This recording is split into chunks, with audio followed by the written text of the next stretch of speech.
Academy. Michael Washington. Mark is being a pompous ass before we came on air, and Mark Ongst. Well, I mean, you are. I'm not. I mean, you are. Eli Manuel. Why would you draft a wide receiver too? Eli, you can cut this out. You could leave it in too. Restart.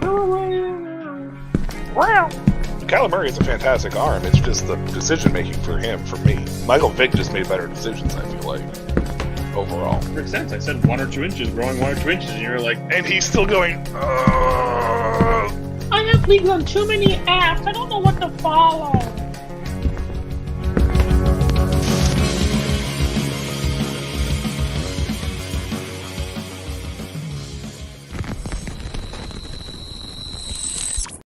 Welcome to another episode of Dynasty Academy. You know that last excerpt, Mark, as always, that little, I have too many, I love that, and that will never leave our intro. I'm just throwing that out there. It's forever a mainstay, for sure. I'm Michael Washington. He's Mark Ongst. We're here on Shady Sports Network to bring you everything, Dynasty, C2C, Devy-related. Class is now in session. First and foremost, Mark, I want to make an announcement. You already have been privy to this information. Several other people have been privy to this information as well too. But Dynasty Academy is making a big move. We are going to be streamed on the Roku channel. We are in a partnership with a network called the Huddle Sports Network. I will finalize the time slot that we will be streamed on. So if you don't catch us live, you can catch us on the stream as well at the Huddle Sports Network. And in the meantime, here's a couple words from the Huddle Sports Network. This is a Huddle Sports Network broadcast. You can find us on Roku TV, Amazon Fire TV, Facebook, and of course YouTube. Get all your NFL news here first.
We want to give a shout out to the Huddle Sports Network. Thank you so much for giving us this opportunity. And when Eli comes back, he will be very happy to know that there are Packers fans involved with that network as well.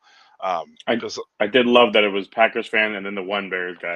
the one Bears fan. It's like every friends group. I feel like is always the one guy who's the opposite team favorite. You, me, and Eli are a very interesting dynamic. It's a Packers, Buccaneers, and a Commanders fan. It's very awkward, yeah. Very strange. I don't want to say awkward, but very strange dynamic as well. All right. I mean, it could be awkward. They're all on NBC, so I mean, it could get real awkward at some point. Like week 1 when you lose to Jaden Daniels, the rookie quarterback. Yes, that will be very awkward. Maybe we'll see. I have not very many expectations, so I never have expectations when it comes to the Commanders. Let's put it that way. I can't. All right. Tonight's going to be a very special episode. We are going to, so I've had some owners in some of the leagues that I'm in, especially C2C related, which is Campus to Canton, talk about, private message me and be like, hey, do you do, talk about any of our leagues, et cetera, et cetera. So tonight I want to kind of focus a little bit on our C2C leagues and how we orchestrate them, how we did, what the dynamic is, because we do things a little bit differently, right? It's not the separate leagues, you're running on fan tracks type of thing, et cetera, et cetera. For the viewers out there that don't or who are not in our leagues, basically what I do with the campus, or what we do with the Campus to Canton League, is you have your college side and you have your NFL side, but the scores combined weekly. Unlike traditional C2C leagues where they're separated and it's 2 separate leagues. We do best ball with standard scoring format on the campus side, and primarily we do that because we don't do fan tracks. So we track everything off kilter through a Google Doc sheet that gives us our scores and everything else, and produces who our top 10 scorers are. That score is combined with our NFL score. They're the college side is 1 week ahead. College NFL side, we add a little bit different dynamics to scoring, et cetera, but it's pretty level across the board. Primarily, one of the main reasons why we do this, or why we chose to do this, was because in traditional C2C leagues, a lot of owners will punt on one side or the other. They'll either punt on the NFL side or they'll punt on the college side. They'll they'll have a strong NFL team, but a weak campus side. And I didn't really want to do that. I wanted to try to make it as level across the board and make everything important. I mean, Mark and I discussed how we wanted to formulate this, so I got to give credit to Mark too.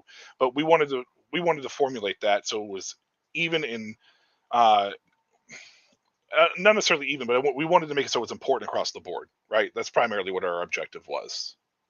Well, and we've seen at least one team. It's the one that sticks out the most, where he 100% does not care about the campus side and is like selling off for veteran, and yet doesn't make it past maybe the second round of the playoffs. Because even when we get to the playoffs and the college is done, we just average what your score was right through the campus side for the year. So outside of him having, for him to win matchups at that point, he has to score so high on the NFL side, the Canton side,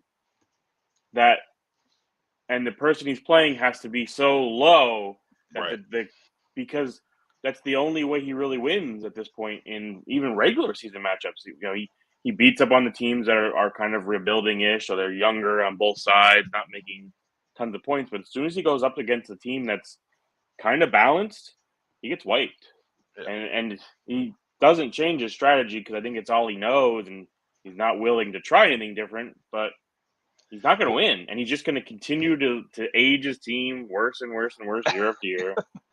And the one thing I will say though is I believe I know who you're talking about, and I do believe that he is no longer with us in that league. He left last year because something came up with him being skipped and then not having the picks count because of it's a whole nother issue. Yeah, the joys of being a commissioner of any league, let alone a C2C league as well. So, and just to generalize what a C2C league is, because I'm not sure everybody knows what it is. It's for across the board, what it means is campus to Canton. You have a college roster, however deep that league makes it. I'm sure some are 20, some are 30, some are 40, some are 50. But you own the rights to those college players. When they move into the NFL, they become your players. You don't have to redraft them. You don't have to re-own them. They are yours. You can trade them as any other asset. It's taking a dynasty league and pushing it into the college side, where you almost have a dynasty team in college and a dynasty team in the NFL. And for us, we make it important for both. Other leagues run them like two separates, so you can kind of play it however you want in that sense. You can go real heavy on that campus side early, and maybe that'll translate into your NFL. Maybe it doesn't. Yeah, and we are in the current in the middle of our fifth C2C league overall. So we have 5 campus to Cantons. We do things differently in each one. And tonight we want to discuss a little bit about what we did. The first 2 that we did, we went 40 deep on the campus side. These last 3, we've gone 50. The changes have been made. But the one thing that's been consistent, and we'll start off with this, is in our leagues, the C2C league, I keep saying mine, in our C2C leagues, it's not outside the norm to start up to 3 quarterbacks, right? Like we have a 3 super flex spot. You can start up to 3 if you want, but we level out the scoring as best as we can, so the scoring isn't a dynamic. Because for the most part, if you take a look at scoring every year at the end of the year, QBs are usually like 8 of the top 10. Like, it's just the way that it is. It's the way it's always been. So we try to curve it a little bit as much as possible. It doesn't always work, We do the best that we can, but you can start up to 3. So that changes a little bit of things. And this one that we are currently in, we have a 1 quarterback minimum start now and a 2 super flex spots. So the strategy is really interesting to watch, especially how people draft on the campus side of things, because the campus side of things is only 2 super flex spots. That's it. You can't start 3, but it's interesting to watch how important that 3 quarterback possibility plays into how people draft on the campus side. Well, and I think a dynamic with the campus drafting is you're almost trying to find the diamond in the rough that you don't even know about yet. You're trying to maybe get that Zach Wilson. Maybe you come across that Jaden Daniels when Jaden Daniels was at Arizona State. You know, you want to try and find the Trey Lance, before he blew up. That kind of thing. Like, everybody, we all know who's supposed to be the top guys. But, like, when you can draft Jaden Daniels, I did one time when he was still at Arizona State, and now it changes your perspective of your team without you really doing anything, because when I drafted him, it was just, okay, he's going to score me college side points because he's a runner and stuff. And then maybe the NFL to turning into the number 2 overall pick. And, he's for sure starting at least probably 2 years. Yeah, and the other thing is too, when you're looking at this, as far as it's concerned, it's all about your homework, right? Because Jaden Daniels was a early starter at Arizona State, and if he had not been an early starter at Arizona State, there was a good chance that when he hit the transfer portal, it wouldn't have been LSU that came calling, right? It would have been been a transfer, and with the way the transfer portal is nowadays, that can really make or break somebody at small points in times. Like for me, this year I drafted Jaden Rashada in the 2nd round. He transferred out of Arizona State to Georgia, right? So in a situation where I feel like it's a good landing spot for him, I will have to wait a year on him. So I'm not going to get points this year unless Carson Beck gets hurt, which of course we don't ever want Carson Beck to get hurt. But if Carson Beck gets hurt, then Jaden Rashada will be the starter. But Rashada's in a good situation in Georgia. For me, that was a good landing spot. It's earlier than when you drafted Jaden Daniels, but it's the same thought process, right? Because it actually might be similar. When I drafted Jaden, it was probably a top 5 round picks, I believe, because he was still going early-ish because of the points he was still putting up at Arizona State, and he still had the idea of where he could possibly be an NFL guy. But it's funny to look at how you draft a C2C, a campus side, and kind of how I look at it is early on, I'm drafting guys I'm expecting to make it to the NFL. Whether they're going to scoring points in the C2C now, I don't care. I want NFL talent. In the mid to late rounds, I will pile up guys that I expect to score points that may never see the NFL field, may never see the CFL field, may never even see the UFL field. They may never play football again, but they'll score me points in college, and that's all I want them on my team for. I'm glad I draft for NFL talent.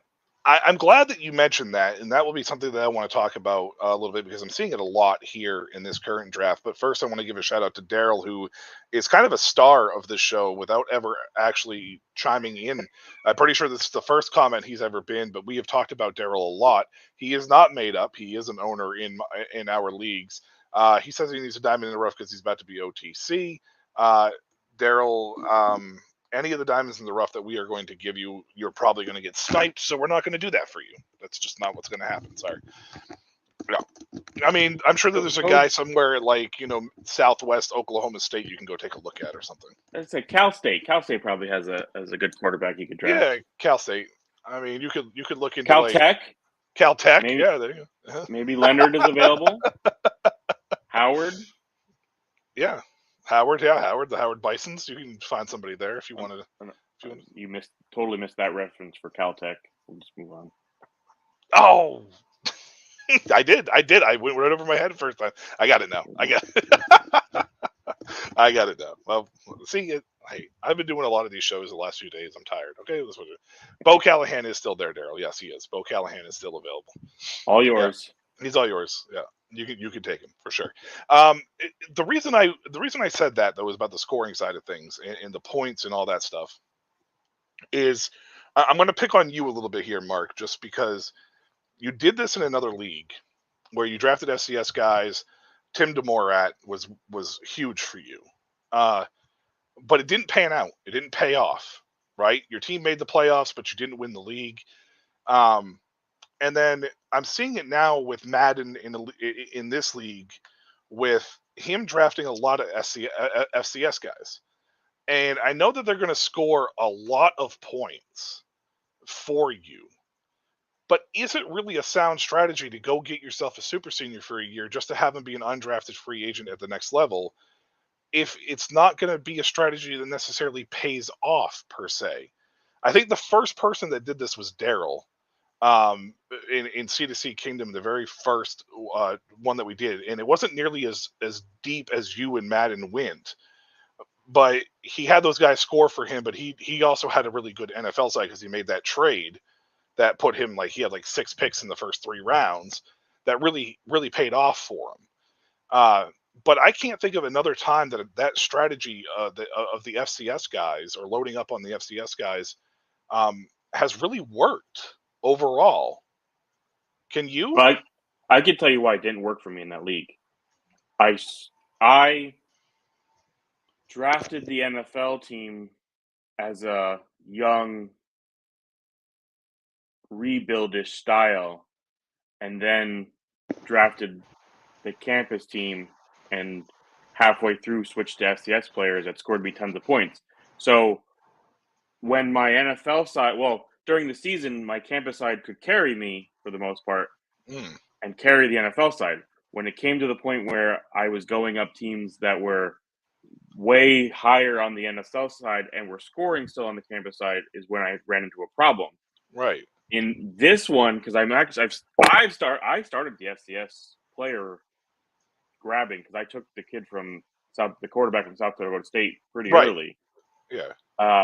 Because I drafted this NFL team as a win it this year team. Madden posted actually a picture of who's the oldest team in this league, and it's mine. Well, that's because I drafted guys like Derrick Henry and Ezekiel Elliott. I think I got Derrick Henry. I know I got Zeke late because I'm like, well, we only have to start one running back.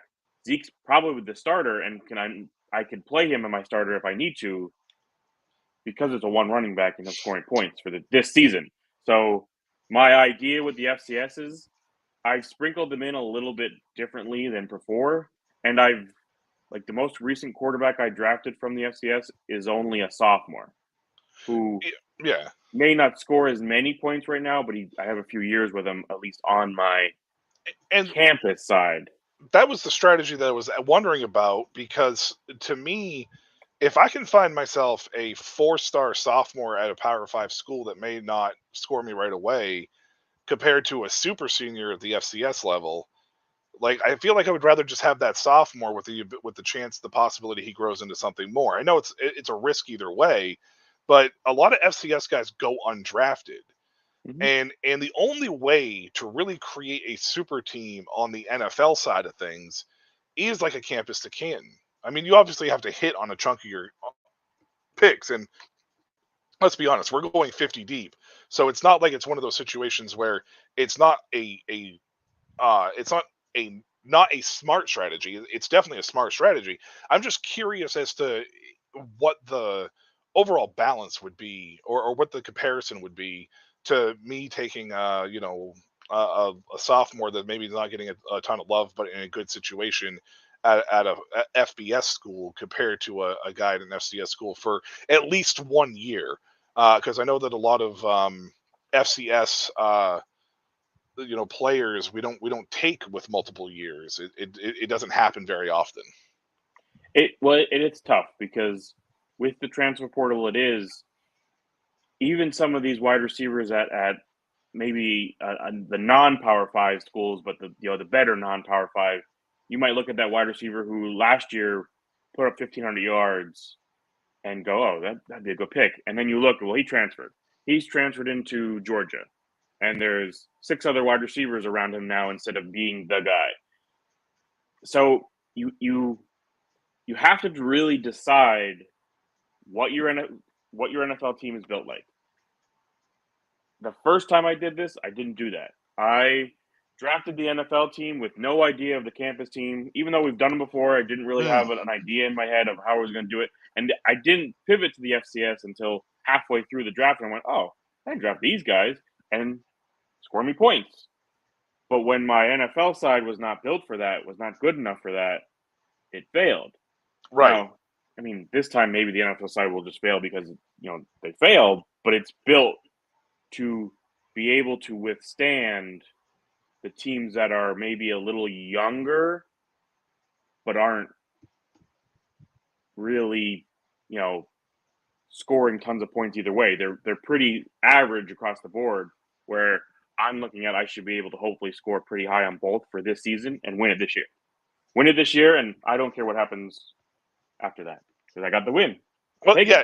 Hey, that's what I'm going for. And that's very much another sound strategy. It's just I feel like that these campus to kin leagues, with a lot of times that we've done it kind of opens up a wide variety of strategies that you can make for this league, right? Like Brent, who's in the league, there was a league that he was in that he ended up having to bow out of, but he went young on the NFL side and young on the college side, but he hit on several of the college side players, and that team is actually kind of loaded now and actually in really good shape. It just took 3 to 4 years to get to that point. So, because what is it? We're in year 4 to the original the Kingdom and Universe leagues. So for sure, we got Daryl asking some questions in the chat. The first thing he says is biggest reach so far by any team. Daryl, we're going to look at the board and we'll get back to you on that question as well. And then he also asked, whose team do you guys, college side, think is the one to beat so far? Biasly, I'm going to say mine, but, I think the biggest thing that when you're taking a look at these rosters, especially in C2C Royals so far, a lot of the strategies are like I just said, it's a variety of strategies happening. Chain Dick traded a bunch of his early round picks and still has put together a fairly solid roster that could compete with, being able to help carry his NFL side. Now he's got some young players that aren't going to play right off the bat. He's got 2 OSU quarterbacks that are going to end up sitting, this year with the transfer in.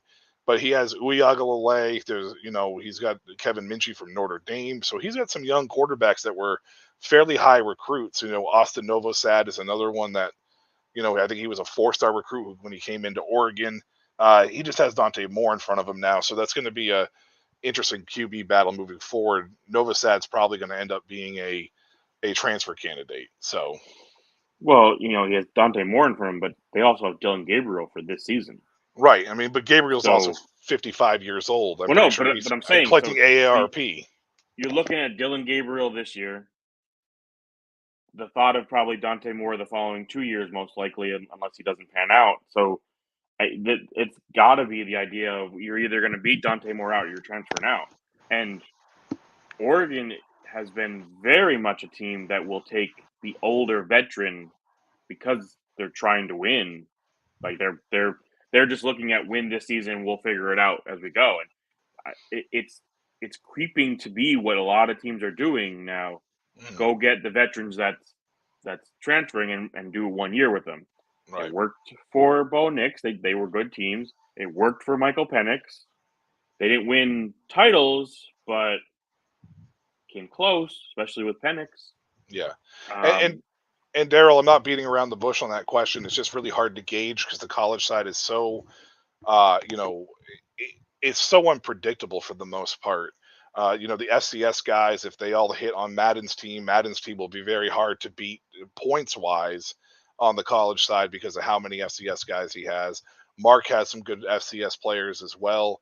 So if he hits on those, his team should be near the top and scoring on the college side as well. It really is interesting,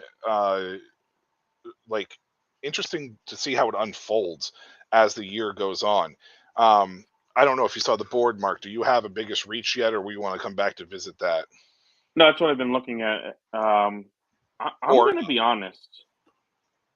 The first 2 picks and 3 of the top 4 are probably very close to being in that range of overdraft. Now, get your guy, whatever. This is where you want it. You had that pick. You got what you wanted, whatever. But Arch Manning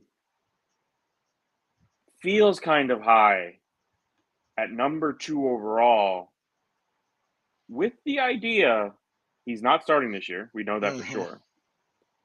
And let's be honest, there isn't a guarantee Quinn Ewers leaves after that.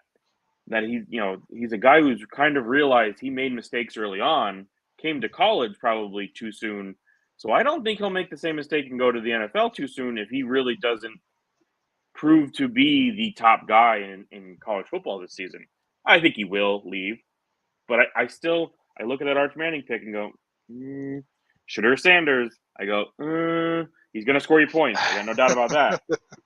But Shedeur's a very interesting case. Ollie Gordon would be the other, because being the first running back off the board was surprising to me. Ollie Gordon, yeah. Shedeur Sanders is a very interesting case study, isn't he? Because, they put up a ton of points last year. How much of that was volume? Because the offensive line was awful. The defense was even worse. And his numbers looked fantastic at the beginning of the year, but when the team started losing, they wasn't as good.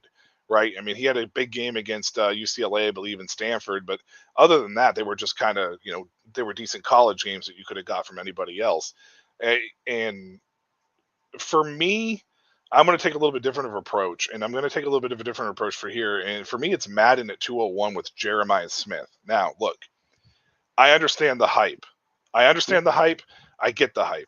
But if you go back and take a look, Mark, or anybody that's listening, and Chain Dick, I know you are watching, and I know that you were the one that picked Arch Manning. It's not that we don't like Arch. Don't get us wrong. It's just that 2, and especially where you didn't have your second or third round picks as well.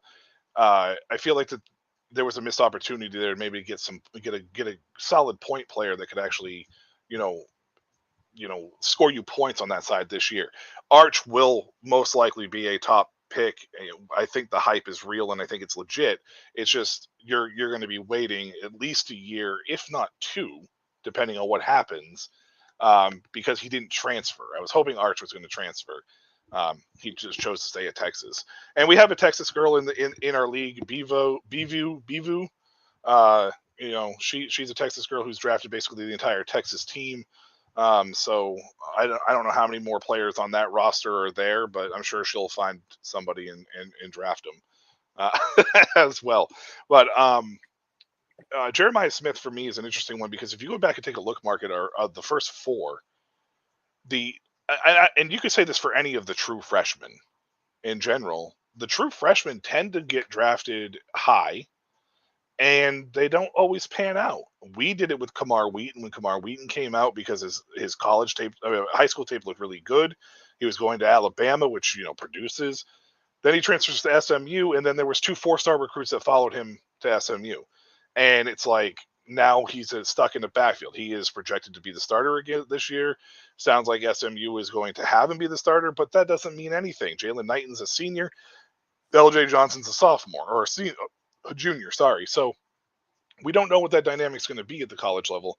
So anytime that you're going into these true freshmen being drafted super early, sure, you're hoping it could be a yacht, but it could very well just be a Ford Pinto for all you know as well. And it's really hard to gauge what these true freshmen are truly going to do. I believe this is the first C2C league where I haven't drafted a true freshman. I don't even think I have one on my roster. I was actually just looking at mine because I'm like, I don't think I've got one at this point because, like you said, they tend to go early, and Jeremiah Smith went really early. Especially when you look at some of the guys that went after him. But yeah, I just even is it Cam Coleman? Cam Coleman going in in the 4th round. Then I just looked at them and I was like, yeah. As they went and you get down the list and they had this and this, I'm just like, okay, I'm just probably not gonna end up with one because I'm not gonna rush up to get a guy that hasn't played a snap yet in college at all. Not even like a spring game snap. Like not that Arch has played a snap yet, but he's at least been part of spring games. He's part of the team. He's been there for 2 years now, or this will be his 2nd year there. He's in the system, so sticking around, great. He knows the system. Clearly, he's being told something, and if Quinn doesn't leave, I'm sure Arch will transfer somewhere else and be the starter wherever he transferred to, because that's what will happen. But this is Jeremiah Smith is the guy who's literally never done anything yet. Well, right, and I want to also talk about this too, because 2 prime examples of this is Ajee Hall, who was a 5-star recruit coming into Alabama, and I think it was Kingdom. Somebody traded up in the 2nd round and took him at 201, or maybe it was 212 or 301, but somebody traded up at the tail end of the start of a round to get him. And it was like, this is the next Julio Jones. And Ajee Hall has just had news breaking a couple days ago that he's going to be a preferred walk-on at UCF. So talk about a fall from grace, right? I mean, he transferred to Texas. He left Texas because there was issues. Another guy is a guy I just drafted in Chris Marshall, a 5-star recruit, Texas A&M, had to go to JUCO for a year, transferred back up into Boise State where he's going to be playing with Malachi Nelson. So it's hard, and he was a high draft pick as well. I think him and Evan Stewart kind of were like right near each other in almost every draft. Yep, and it was pretty much flip a coin of which one you wanted. Yeah, so you just never really truly know with these guys. And I just got Chris Marshall in round 26, 27? Are we in now? So it was Universe, and it was the 212. 212, yeah. I knew it was like at the end of the round. It was on a turn, but yeah. So it's hard for me to go out and be like the true freshman. Now, Cam Coleman, you mentioned in the 4th.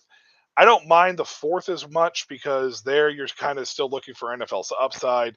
Cam Coleman has a little bit of hype surrounding him. It's just at 201, it just feels like a huge.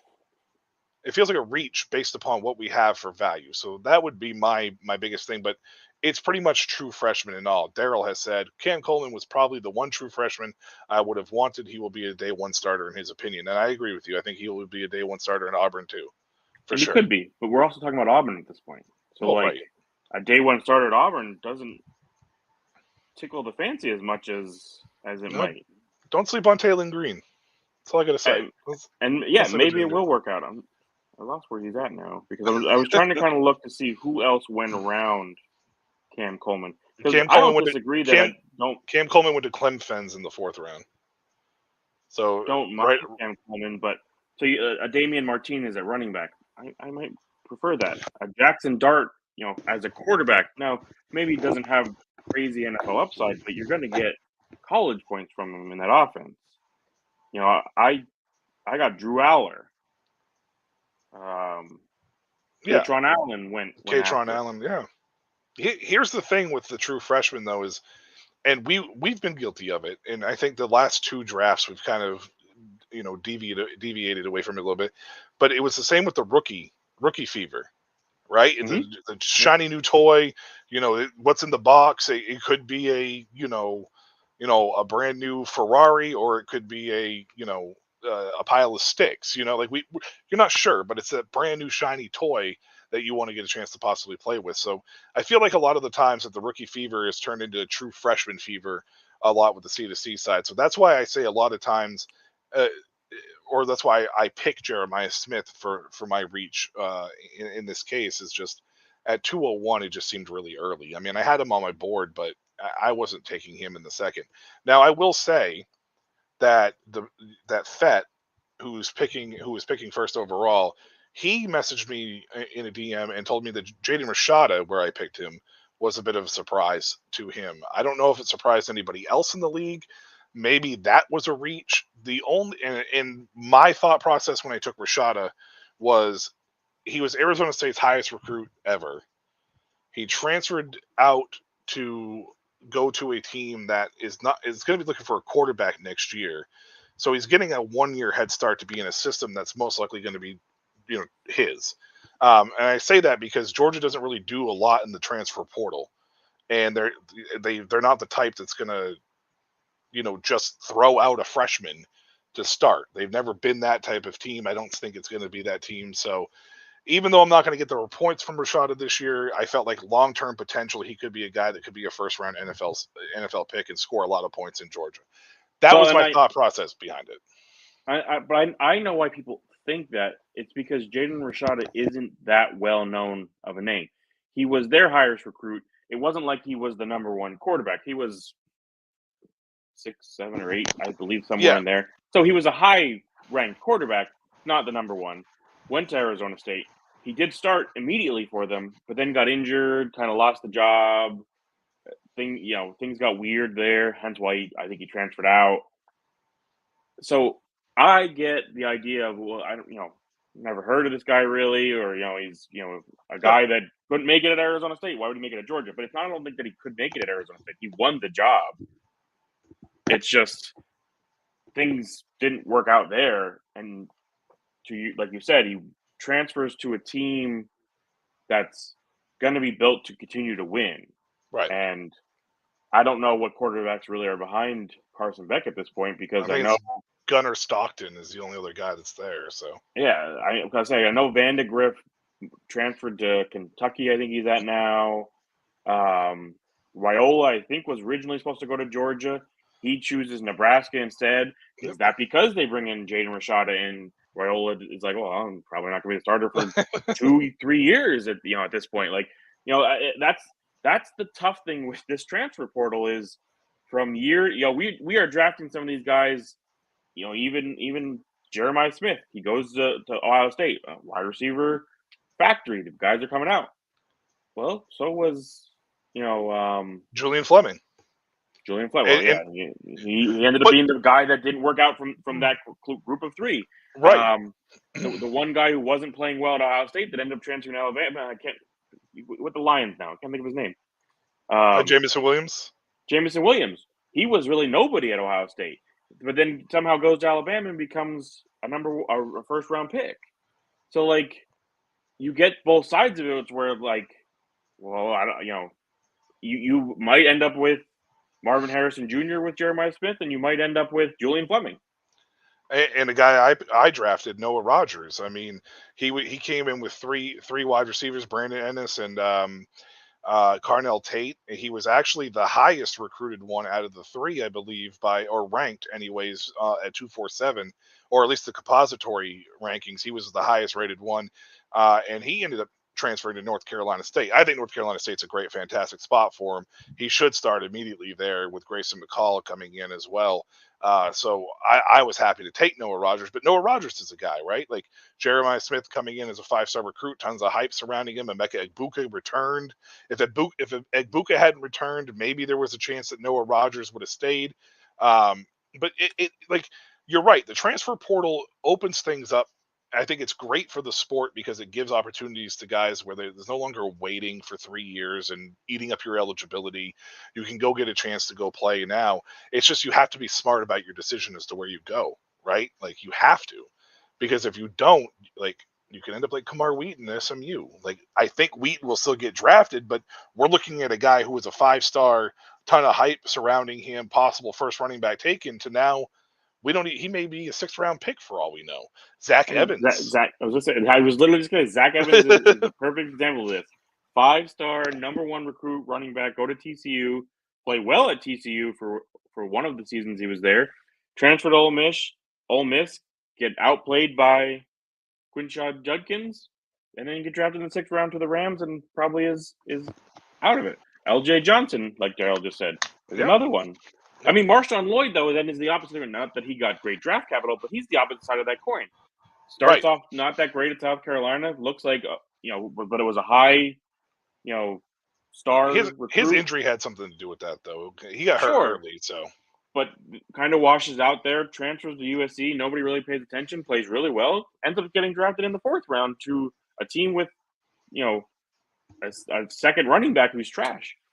Yeah. Um, who, by the way, here at Dynasty Academy, 2 out of 3 of us were calling trash basically from the start. And the other guy, Eli, wasn't really sold on him. It was just he was a Green Bay Packer, so he kind of felt obligated to.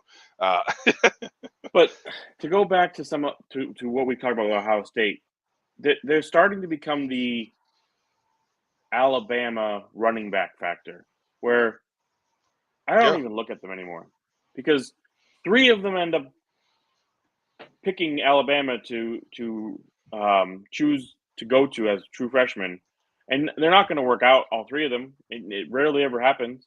The wide receivers at Ohio State are turning in the same thing. 5, 6 of them end up going there. And it's like, why? Why do you all decide to go there at the same time? You don't see the other 3 go there? Pick somewhere else. Well, you look at a guy like Roydell Williams. He was at Alabama forever. How many times did he get overshadowed by somebody coming in? And he ends up transferring to FSU.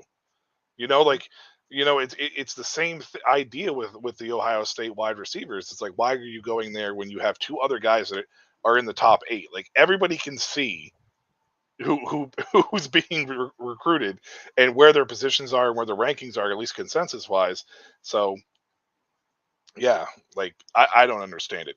We're going to take a quick time out here for a quick little short sponsor commercial. Yeah, we have a sponsor, by the way, so enjoy.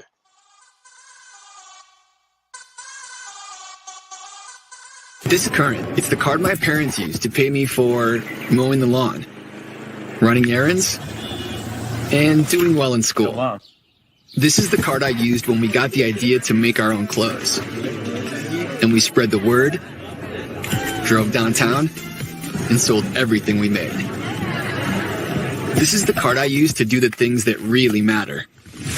This is Current. Visit current.com and download the app for free today.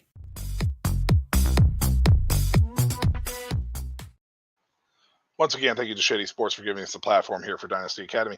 I just want to mention something real quick. I don't know if you got this breaking news or not. Did you see this with the NCAA? I kind of glanced at it, but I didn't. So the NCAA has agreed to allow schools to directly pay players in college sports.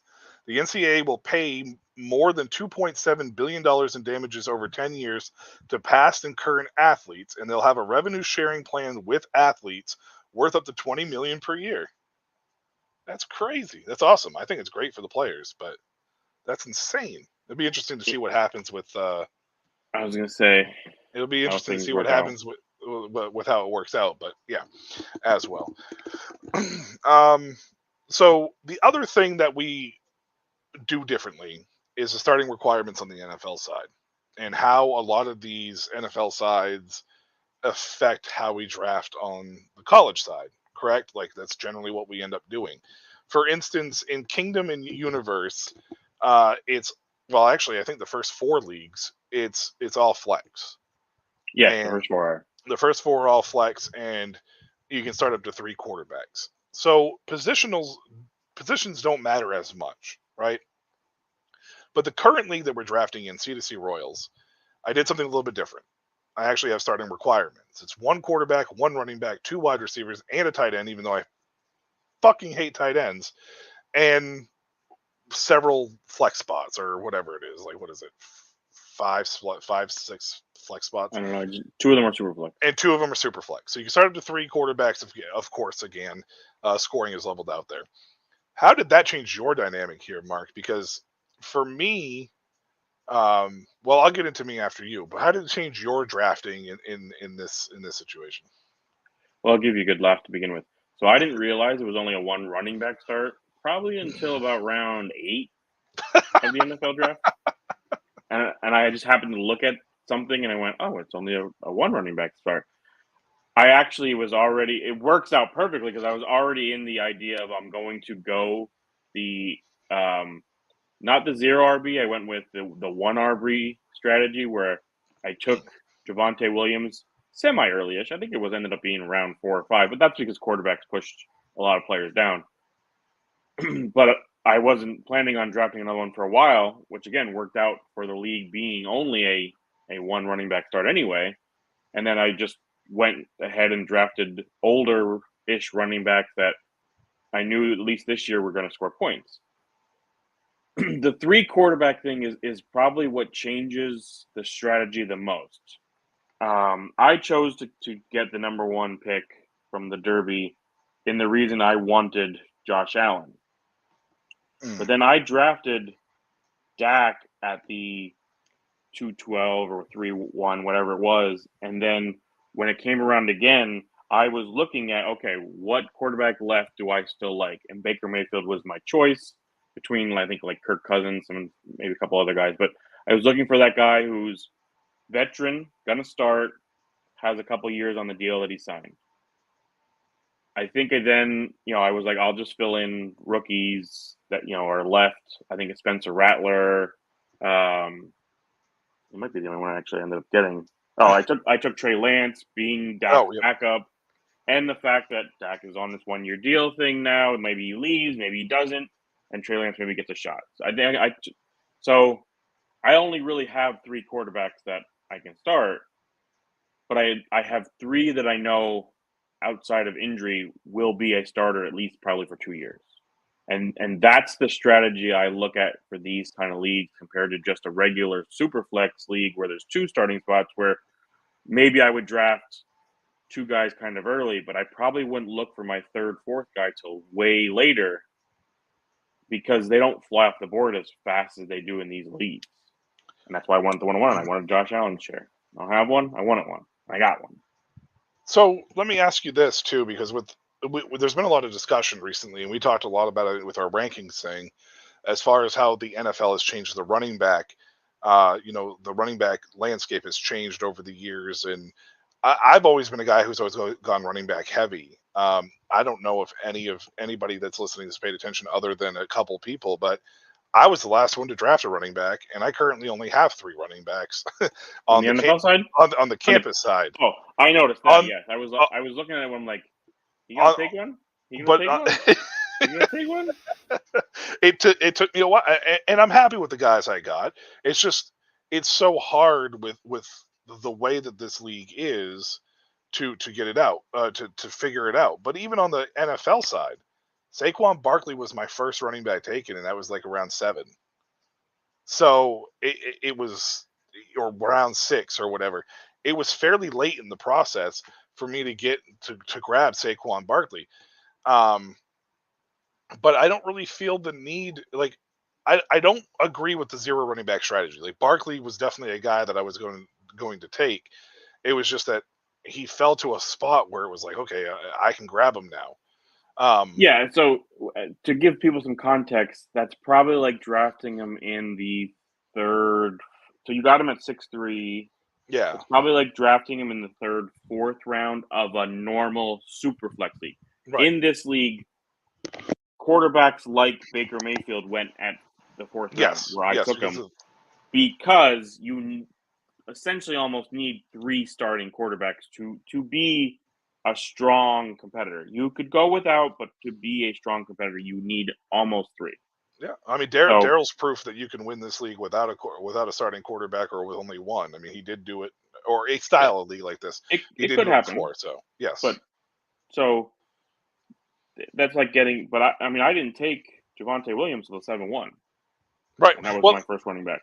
Yeah, and that's what I mean, though, is like running backs to me, as much as I think that RBBC is great for the sport and great for running backs, it's not great for fantasy because you just don't know what you're going to get. So until that dynamic and landscape levels out a little bit more and we fully understand what we're going to get, like if David Montgomery and Jahmyr Gibbs go out and do what they did last year again this year, I think teams are going to start really looking at that dynamic because that they were proof that you don't need a 3rd wide receiver and pay him Hunter Renfrow money just to end up cutting him, and you can have 2 separate weapons that are producing and doing it out there. And let's be honest, Montgomery suffered from a lot of soft tissue injuries in Chicago because he was used as a workhorse.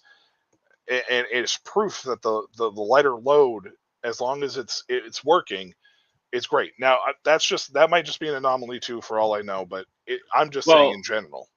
The tough thing with the NFL is egos. Of course. Offensive coordinators, head coaches have these big egos at their system, and it works. Yep.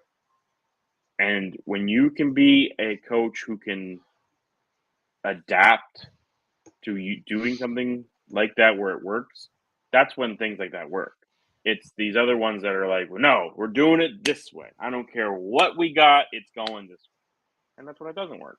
And that's when you draft a Clyde Edwards-Helaire at 32 and never utilize him in the way he should be utilized because you're trying to force him into your system when that's not what he is or your system really is. Right. Yeah. So, So for me, my dynamic in this league for my strategy here was I focused really a lot on, because of the transfer portal being as active as it is, I took a strategy of a lot of high recruits out of high school that transferred, and they transferred into good spots, whatever it may be. My last two picks, Chris Marshall and Deion Smith, they went to JUCO. Now they're back at the Power 4 conference. Well, back at FBS level, with a 5-star and 4-star recruit, possibly, could maybe, if they get their head on straight, whatever it is. That was my strategy in this case. I have a ton of wide receivers. I did take a few guys that were still with the team that they were with last year, but overall, I just kind of focused at it and was like, why not apply the transfer portal to campus and just see what happens with it as well. So that was a little bit of my strategy here on that front. And running backs, I feel like you just never know. Like, I had drafted Rashad White in like round 47 in one of the drafts that we were in, or 37 in universe maybe. So you just never know where you're going to land with one of those guys, that late as well. So yeah, I don't worry as much about running backs going to my NFL team as much as with our setup of being the best ball, it's still a 2 running back start over there. Right. So that's why I look at that side and draft running backs accordingly to just where I feel like they should be in general. Oh yeah, for sure. And in college, they'll score you a ton of points too. I mean, running backs will definitely score a ton of points without a doubt. And I have nothing against that strategy at all. Just for me, it didn't weigh as heavily for me on my strategy this time as it would have in other situations. Yeah, I don't, like I said, I don't really have like this like intrinsic strategy. Early on, I look for guys who are going to be NFL potential. If they score points to go with it, awesome. But give me the NFL potential. Then towards the middle, I'm starting to look for the point scorers that are going to really score points, like the non-Power 5 conference type of wide receivers or the FCS running backs and quarterbacks. And then as we transition after that, then I start to look for like little players that are on teams where maybe they're the starter this year, maybe they're not. I mean, Julian Fleming at this point, I was shocked he was actually still available. I looked at Penn State's depth chart and I went, Julian Fleming. Now, granted, I had forgotten about him also. But when I was like, oh, I saw him there, I'm like, oh, he's probably gone. I'm not drafting him. And he was there, and I'm like, well, I have to take him because, like, this is a high-star recruit transferring to another high-star program. Now, the offense isn't like this, huge offense, but I'm like, he could be the guy. He could be the Jahan Dotson that they were missing. He could be the well, I mean, we've seen it before with a guy going like with Jamison Williams going from one program where he didn't really shine out to another program where it got him a first-round draft grade. Not saying that it will happen with Julian Fleming per se, but in round 27 or 26 we're in, whatever, like you're not gonna, whenever you took him, was it 24? Like, are you really going to complain if you get a guy who might end up being a second-round pick because he has a sensational year at Penn State? Probably not. No, that's why I was shocked he was still there with just the pedigree that he at least brings with him to another strong program. It's not like he went to an FCS program or something, or JUCO or whatever. He just went from Ohio State to Penn State. Yeah. Well, yeah, I mean, that's a little bit of the Campus to Canton, guys. Thank you guys for joining us as well. We are going to wrap this up. We are hitting that 1 hour mark of, for the huddle Huddle Sports. Appreciate them, of course, Huddle Sports Network on Roku for giving us an opportunity and chance to have our show streamed through their network and as well.